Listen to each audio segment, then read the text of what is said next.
Hello everyone, नमस्कार सभी को। This is Mahesh Soni, director Mahindra law institute. Indian penal code के अंदर धारा 98 तक मैं पीछे की वीडियोस के अंदर कवर कर चुका हूं। आज की वीडियो के अंदर सेक्शन 99 को हम कवर करेंगे, जो अपने आप में एक मॉन्स्टर सेक्शन बोल सकता हूं, क्योंकि ये जो सेक्शन है वो अपने आप में पूरे चैप्टर का एक एक्सेप्शन है। इससे पहले मैं आपको 2 एक्सेप्शन बता चुका हूँ। जैसे प्राइवेट डिफेंस का जो राइट है वो उस पर्सन को अवेलेबल नहीं होता जिस पर्सन ने पहले हमला कर रखा हो, मतलब कि जो एग्रेसर पर्सन होगा उस पर्सन को ये राइट अवेलेबल नहीं होगा। दूसरा, उस पर्सन को भी ये प्राइवेट डिफेंस का राइट जो है वो अवेलेबल नहीं होता जहां पर एक पर्सन सामने वाले पर्सन के फोर्स को जो रोक रहा है, रोकने के पर्पज से अपना जो फोर्स यूज किया वो एक्सीड कर दिया। मतलब सामने वाले का जो फोर्स था वो एक तरीके से कम था और आपने उससे ज़्यादा एक्सीडिंग करके अपने राइट के, प्राइवेट डिफेंस के उस राइट को यूज़ किया, तो आपके पास वो अवेलेबल नहीं होगा, उसका एक्सेप्शन आपको नहीं मिलेगी। तीसरी एक्सेप्शन है जो कि पूरे चैप्टर के अंदर आपकी फिर से इंपॉर्टेंट पार्ट है, जो कि सेक्शन नंबर 99 के अंदर दी गई है। अब धारा जो 99 है वो आपकी इस बात से डील करती है कि जब कोई भी प्राइवेट डिफेंस में आप हमला करते हो ऐसे किसी पर्सन के ऊपर जो कि अपने आप में पब्लिक सर्वेंट है, मतलब कोई पब्लिक सर्वेंट आपको अगर अरेस्ट करने आता है तो आप क्या करते हो? अगर आपको पता नहीं है कि वो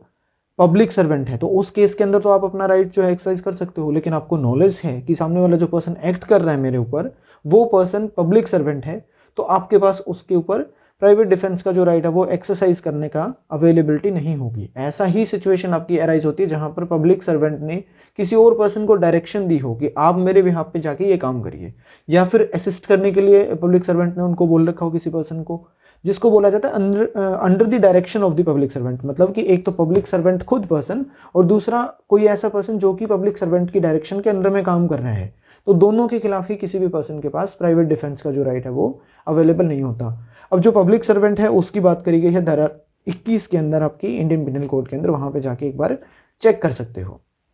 तो जो सेक्शन नंबर 99 है वो इसी चीज़ के साथ डील करता है। तो चलिए स्टार्ट करते हैं आज की हमारी वीडियो को स्टार्ट करने से पहले मेरे चैनल को आप सब्सक्राइब कर लीजिए, अगर आप नए आए हैं तो बेल आइकन को प्रेस करके रखिए ताकि जितनी वीडियोस बची हुई हैं, आईपीसी के जितने पार्ट बचे हैं, सबकी वीडियो में जल्दी जल्दी आपको रोज अवेलेबल करवाता रहूँगा, तो वो भी आपको जल्दी जल्दी मिलती रहेंगी। इसके लिए बेल आइकन आपको प्रेस करना पड़ेगा so that you can get the notification from the bell icon. तो एक और चीज़ है इंपॉर्टेंट कि सोशल मीडियाज जो हमारे हैं जैसे फेसबुक है, इंस्टाग्राम है, तो इन पे आप मेरे को फॉलो कर सकते हो। इंस्टाग्राम पे ये आईडी आपको दिख रही होगी, फेसबुक पे ये आईडी है, जिसके लिंक जो है सब सारे के सारे मैं आपको डिस्क्रिप्शन बॉक्स के अंदर प्रोवाइड करवा दूंगा। वन मोर इंपॉर्टेंट थिंग कि जो टेलीग्राम चैनल है वो भी यहाँ पे आ रहा होगा, वो भी आपको उसका लिंक भी मेरे चैनल के अंदर इसी वीडियो के अंदर जो डिस्क्रिप्शन बॉक्स है उसके अंदर मिल जाएगा। तो चलिए स्टार्ट करते हैं आज का हमारा section number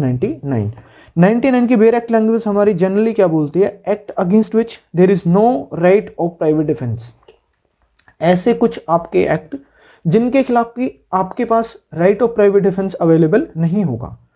there is no right of private defence against an act which does not reasonably cause the apprehension of the death और ग्रीवियस हर्ट। मतलब कि वहां पर आपको जो राइट है प्राइवेट डिफेंस का अवेलेबल नहीं होगा उन एक्ट के खिलाफ जो कि आपको इस तरीके से रीजनेबली कोज नहीं करते हैं, आपको ऐसी एप्रीहेंशन उनके एक्ट से नहीं आ रही हो कि मेरे डेथ कोज हो जाएगी या फिर मेरे को ग्रीवियस हर्ट होने वाला है। अभी तक प्राइवेट डिफेंस के अंदर आपका इस पब्लिक सर्वेंट के बारे में जिक्र नहीं किया गया है। मतलब जनरली ये अभी तक तो ये बता रहा है कि कोई भी ऐसा एक्ट हुआ है जो कि आपके ऊपर किया गया एक्ट आपको ऐसी डर पैदा नहीं करता आपके दिमाग में कि उसके एक्ट से मेरी डेथ हो सकती है या फिर उसके एक्ट से मेरे ऊपर ग्रीवियस हर्ट मेरे को हो सकता है।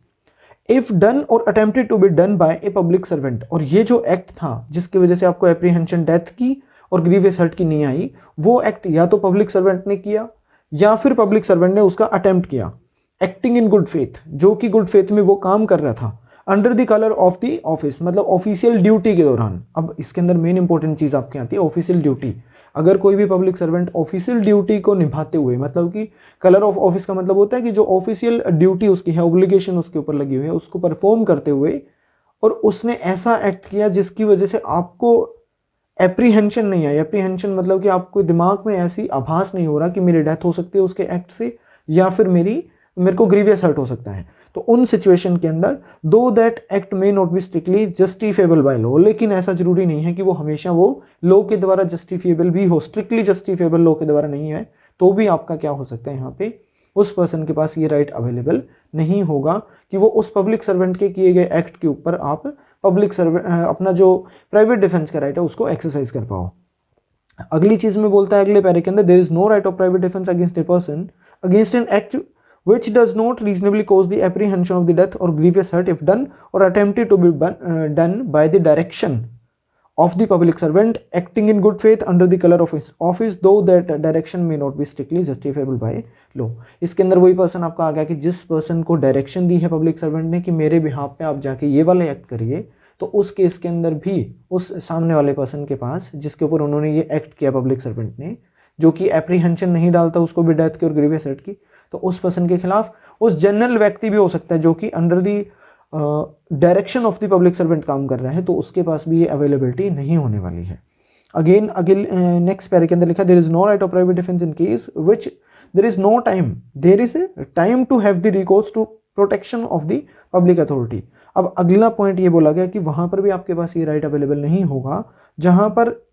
पब्लिक अथॉरिटी को कॉल करने का आपके पास सफिशिएंट टाइम था. मतलब एक पर्सन ऐसा जिसके ऊपर हमला किया गया है या फिर हमला होने वाला है, तो उसके पास इतना सफिशिएंट टाइम है कि वो अपने आप को अभी तक कुछ टाइम के लिए बचा के रख सकता है, अगले थोड़े टाइम के लिए, जितनी देर के अंदर वो कॉल करके पुलिस को या फिर स्टेट की अदर जो दूसरी अथॉरिटीज़ हैं उनको कॉल कर सकता है और वो पहुंच सकती है. अमूमन मतलब कि एक सवाल खड़ा करते हैं जनरल लोग कि पुलिस हमारे टाइम पे नहीं आती, लेकिन कुछ सिचुएशन ऐसी हो जाती है जैसे 112 पे कॉल करके बुलाते हैं तो वो विद इन टाइम आपके पहुंच जाते हैं. ऐसा कुछ नहीं है कि हमारी पुलिस टाइम पे नहीं आती, बहुत अच्छा काम करती है पुलिस, तो अप्रिशिएशन है उनको भी. तीसरा इसके अंदर ये जो चीज़ कही गई है कि पब्लिक अथॉरिटी को बुलाने के बाद उनकी प्रोटेक्शन लेने का आपके पास सफिशिएंट टाइम था, तो उस केस के अंदर आप सामने से अपना जो राइट ऑफ प्राइवेट डिफेंस है उसको अवेलेबिलिटी के दौरान अपना उसको एक्सरसाइज नहीं करोगे.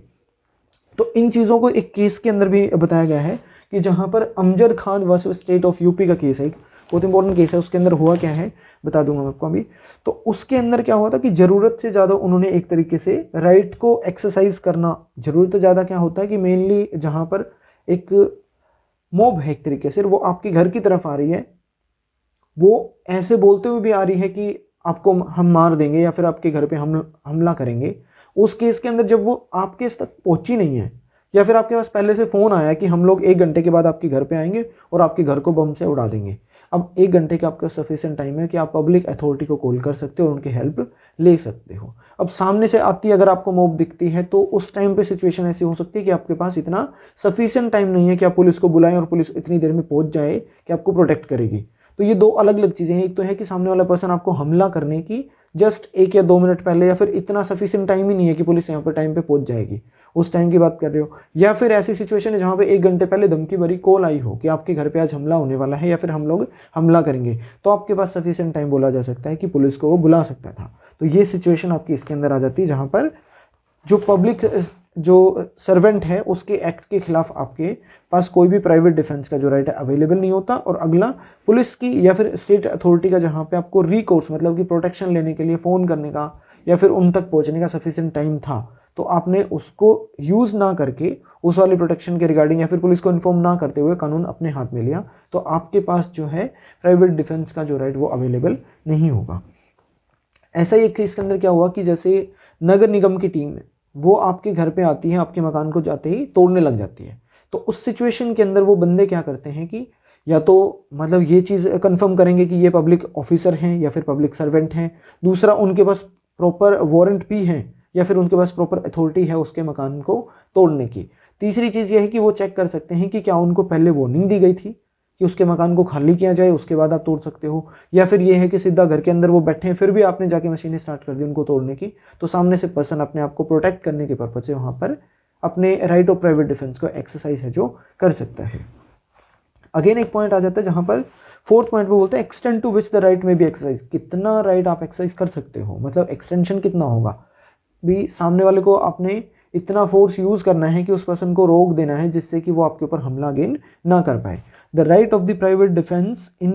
no case extend to inflicting or more than harm that it is necessary to inflict for the purpose of the defense. Same proportion के अंदर बात करी गई है, मतलब उतना ही प्रोपोर्शन ऑफ डिफेंस आप यूज़ कर सकते हो जितना कि सामने वाले पर्सन ने आपके ऊपर हमला करा हुआ है. सामने वाला पर्सन आपको लाठी से पीट रहा है, आपने गन निकाली उसको गोली से मार दिया, तो ये यहाँ पे एक जस्टिफिएबल पॉइंट नहीं होगा. ये जस्टिफिएबल पॉइंट क्यों नहीं है, क्योंकि आपके पास जितना उसको रोकने का अधिकार था आपने उससे ज़्यादा यूज़ कर रखा. उसके लिए 302 है सेक्शन नंबर आईपीसी, उसकी एक्सेप्शन में चला जाएगा. हालांकि मर्डर का केस तो है ये, लेकिन उसके अंदर एक्सेप्शन स्पेशल दी गई है, वहाँ पे आपको लायबल करा जाएगा.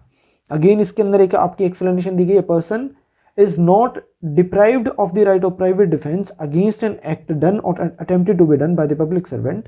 as such unless he knows or has reason to believe that the person doing that act is a such a public servant। अब मेन बात ये आ जाती है कि उस पर्सन के पास जिसके ऊपर हमला कर रहा है या फिर एक तरीके से पब्लिक सर्वेंट किसी अरेस्ट करने गया किसी पर्सन को,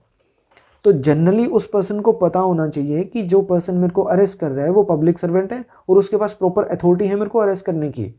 अगर ये सारी चीज़ें पता हैं तो उसके बाद जो पर्सन है वो पब्लिक अपना प्राइवेट डिफेंस के राइट को एक्सरसाइज नहीं कर पाएगा। अब जनरली जब भी कोई पुलिस ऑफिसर आया तो उसकी ड्यूटी बनती है कि वो अपना नेम प्लेट लगा के जाएगा, प्रॉपर वारंट लेके जाएगा, उसके बाद सामने वाले पर्सन को अरेस्ट करेगा। अब सीधे जाके किसी भी पर्सन को पकड़ लोगे तो जिसको पकड़ रहे हो अरेस्ट कर रहे हो वो पर्सन क्या सोचता है कि ये पब्लिक सर्वेंट नहीं है और ये मेरे को किडनैप कर रहा है एक तरीके से। तो किडनैपिंग के खिलाफ जैसे भी आपको राइट दिया गया है कि आप उस पर्सन के ऊपर हमला कर सकते हो, काउंटरली अटैक कर सकते हो अपने आप को सेव करने के पर्पज से। तो जब वो पुलिस ऑफिसर या फिर जो भी पब्लिक सर्वेंट है या फिर पब्लिक सर्वेंट के अंडर में किसी पर्सन को बोला गया था वो पर्सन ये काम कर रहा है, जब आपको वो इन्फॉर्म कर देगा कि मैं ऐसे ऐसे पब्लिक ऑफिसर हूँ और मेरे पास proper authority to arrest you है, तो उस केस के अंदर आपका जो राइट है वो वहाँ पे खत्म हो जाएगा। क्योंकि जो एप्रीहेंशन थी एक तरीके की कि मेरे खिलाफ ऑफेंस हो रहा है, वो आपकी एप्रीहेंशन वहाँ पे खत्म हो जाती है। क्योंकि वो जो एक्ट कर रहा है वो अपने आप में ऑफेंस नहीं है और ऑफेंस के खिलाफ ही आपके पास क्या होता है, पब्लिक आपकी एक तरीके से प्राइवेट डिफेंस का जो राइट है वो अवेलेबल होता है जहाँ पर आपके खिलाफ ऑफेंस हो रहा हो। अब ऑफेंस नहीं हो रहा है तो फिर आपके पास राइट अवेलेबल नहीं होगा। एक्सप्लेनेशन नंबर 2 बोलेगी, a person is not deprived of his right of private defence against an act done और attempted to be done by the direction of the public servant. दूसरे केस में वही कि जब public servant ने किसी और पर्सन को डायरेक्शन दे के वो काम करवाया तो वो भी पर्सन अपने आप में क्या है कि पहले बताएगा, एक तरीके से माना जाएगा कि ये डायरेक्टली जो act of the public servant है, लेकिन वो पर्सन जिसके ऊपर ये काम कर रहा है, एक्ट कर रहा है, उसको वो भी इन्फॉर्म करेगा कि मैं under the direction of such public officer मैं यहाँ पे काम करने आया हूँ या फिर उसके बिहाफ पे मैं इस एक्ट को कर रहा हूँ। तो उस केस के अंदर जो विक्टिम एक तरीके से आप सोच रहे हैं हम कि ये विक्टिम पर्सन है उस एक्ट का, तो उसके पास ये right of private defence available नहीं होगा अनलेस वही बात कि जब तक उसको पता ना हो या फिर रीजन टू बिलीव ना हो कि ये पब्लिक सर्वेंट के अंडर में काम करने आया है। That person doing the act is acting by such direction और unless such person states the authority under which he acts, या फिर जब तक कि वो पर्सन खुद, अब कई बार क्या हो जाता है कि पुलिस आपको अरेस्ट करने आई और आप उससे पूछने लग जाते हो कि आपके पास वारंट है अरेस्ट करने का, आप किस बिहाफ पे मेरे को अरेस्ट कर रहे हो, क्या आपको कोर्ट में स्पेशल डायरेक्शन दी है, वो जब तक आपको शो नहीं करता। अब कई बार हो जाता है ना कि फ्रॉड कोई भी पुलिस ऑफिसर बन के आया और वो आपको कुछ दिखाने की कोशिश नहीं कर रहा है या फिर वो दिखा ही नहीं रहा है, तो आपके पास वहाँ पर राइट अवेलेबल रहेगा जब तक कि वो पर्सन आपको ये चीज़ें नहीं दिखा देता कि मेरे पास प्रॉपर अथॉरिटी है और उस अथॉरिटी के अंडर में मैं काम कर रहा हूँ। सच डायरेक्शन और unless such person state the authority under which he act और he has authority in writing, जब तक कि राइटिंग में उसके पास अवेलेबल ना हो authority, unless he produce such authority if demanded, अगर डिमांड करी गई है तो जब तक वो प्रोड्यूस नहीं करता तब तक उस पर्सन के पास प्राइवेट डिफेंस का जो राइट है वो अवेलेबल होगा। जब दिखा दोगे तो उसका जो राइट है वो खत्म हो जाएगा। ऐसे ही आपके कुछ एग्जांपल्स दिए गए हैं, जैसे कि अंदर आपको कुछ सिचुएशन के अंदर ऐसा हो जाता है जस्टिफिएबल बाय लॉ के अंदर मैं एग्जांपल ले लेता हूँ, जैसे 0 एफआईआर हुई है किसी केस के अंदर या फिर सिंपल एफआईआर के केस के अंदर जो एक तरीके से आपका आईओ है या फिर स्टेशन हाउस जो आपका ऑफिसर है या फिर एसआई है, जो भी ऑफिसर है, वो पर्सन क्या करता है 0 एफआईआर के केस में एफआईआर उसने दर्ज करी और दूसरे किसी पुलिस स्टेशन के एरिया के अंदर चला गया, ज्यूरिसडिक्शन किसी और की लगती थी, वहाँ पे गया और वहाँ पे उस एरिया के पुलिस स्टेशन को इन्फॉर्म किए बिना वहाँ से किसी पर्सन को अरेस्ट कर रहे हैं। तो अब ये क्या होगा कि ये जस्टिफिएबल एक्ट है या फिर ये जस्टिफिएबल नहीं होगा आपका। तो इसी के बारे में इसके अंदर बताया गया है कि जब उस ऑफिसर को अगर उसने पहले इन्फॉर्म कर रखा होगा, जिसकी प्रॉपर ज्यूरिसडिक्शन बनती है, उसको एसएचओ को इन्फॉर्म करा, उसके बाद अरेस्ट कर रहे हो, तो उस पर्सन के लिए यहाँ पे जस्टिफिएबल एक्ट हो जाएगा। ये जस्टिफाइड बाय लॉ बोला जा सकता है क्योंकि वहाँ से जस्टिफिकेशन उसको पुलिस ऑफिसर को उस एरिया पुलिस स्टेशन के एसएचओ को उससे वहाँ से मिल चुकी थी, या फिर उसने एप्लीकेशन लगा दी थी कि उस एसएचओ को, बट कोई रिप्लाई नहीं आया। मतलब सिचुएशन ये बन रही है कि 0 एफआईआर हुई, दूसरे स्टेशन के एरिया के अंदर आपने उसको इन्फॉर्म कर दिया, एप्लीकेशन लगा दी कि ऐसे ऐसे आपके एरिया में कोई पर्सन आया होगा, उसको अरेस्ट करके आप मेरे को या तो इन्फॉर्म करो या फिर उसको अरेस्ट करके मेरे को रिपोर्ट बैक करो, लेकिन वहाँ से कोई रिप्लाई नहीं आ रहा। अब डायरेक्टली जिस पर्सन ने, जिस एसएचओ ने वो 0 एफआईआर दर्ज करी, वो डायरेक्टली उस स्टेशन के एरिया में गया और वहाँ से उसको अरेस्ट करने लग गया। अगर वो फिर क्या होगा उस केस के अंदर लगता हो ऐसा कि अगर अभी उसको without informing to the SHO having jurisdiction को अगर आप इन्फॉर्म करे बिना, आपको लग रहा है कि उसको मैं जब तक इन्फॉर्म करूंगा वो गायब हो जाएगा बंदा और किसी कोर्ट की या फिर पुलिस स्टेशन की ज्यूरिसडिक्शन में चला जाएगा, तो मैं क्या करता हूँ, विदाउट इन्फॉर्मिंग दैट एसएचओ मैं इसको इंस्टेंटली अरेस्ट कर लेता हूँ। तो ये जस्टिफिएबल एक्ट बोला जा सकता है। अब जस्टिफाइड और जस्टिफिएबल के अंदर दो फर्क आए हैं। जस्टिफाइड मतलब एसएचओ को इन्फॉर्म करके आप उसको अरेस्ट करके लेके आ रहे हो। दूसरे केस के अंदर जस्टिफिएबल क्या है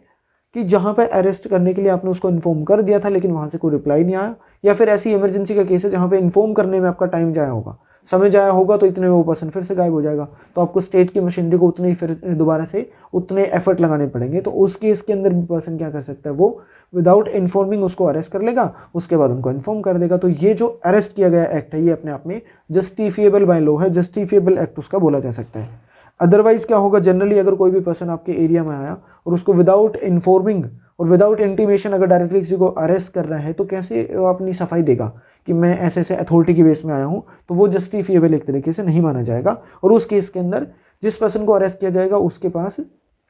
जो प्राइवेट डिफेंस का राइट है वो अवेलेबल रहेगा। तो ये चीज़ें आपकी सेक्शन नंबर 99 के अंदर दी गई है। एक तो आपका कलर ऑफ ऑफिस मतलब कि ड्यूटी के अंदर काम कर रहे हैं, justifiable by law, justified by law, public servant, any person acting under the direction of the public servant, ये सारी चीज़ें हमने सेक्शन 99 के अंदर देखी। और एक जो मेन इंपॉर्टेंट केस था Amjad Khan versus state of UP का, मोब अटैक का केस के नाम से इसको जानते हैं, जहां पर उसके पास एक तरीके से देखा जाए तो प्रॉपर टाइम था कि वो रिकोर्स कर सकता था पुलिस ऑफिसर को, लेकिन उसने नहीं बुलाया, तो उसके लिए क्या होगा कि लायबल किया जा सकता है। अब आपके घर के अंदर मतलब कि रियल में कोई अगर आदमी है या फिर इस तरीके का कोई अटैक करने वाला हो, तो आपके पास लीगल अथॉरिटी थी, उसको इन्फॉर्म कर सकते थे। तो इसके अंदर हेल्ड ये हुआ कि जो अथॉरिटी है उसका रिकोर्स करने का आपके पास टाइम था, बट बिना उनकी हेल्प लिए खुद ही काउंटर अटैक करके बैठे हो, तो फिर भी जो राइट है वो आपका अवेलेबल उस केस के अंदर उसके पास नहीं होने वाला है, क्योंकि आपके सफिशिएंट जो टाइम था सफिशिएंट कि आप इनको कॉल कर सकते थे, आप नहीं आए तो हेल्ड लायबल करा जाएगा उस पर्सन को। तो दैट्स ऑल अबाउट सेक्शन 99। अगर आपको वीडियो अच्छी लगे, इन्फॉर्मेटिव लगे, तो वीडियो को आपने शेयर करना है अपने सारे ग्रुप के अंदर, जो भी आपके जुडिशियल सर्विसेज की तैयारी करने वाले जो भी दोस्त हैं या फिर रिलेटिव्स हैं उनके साथ शेयर कर सकते हो। जो भी सोशल मीडिया के लिंक अप हैं वो मैं आपको दे चुका हूँ डिस्क्रिप्शन बॉक्स के अंदर, वहाँ से जाके आप फॉलो कर लेना, वीडियो को शेयर कर देना,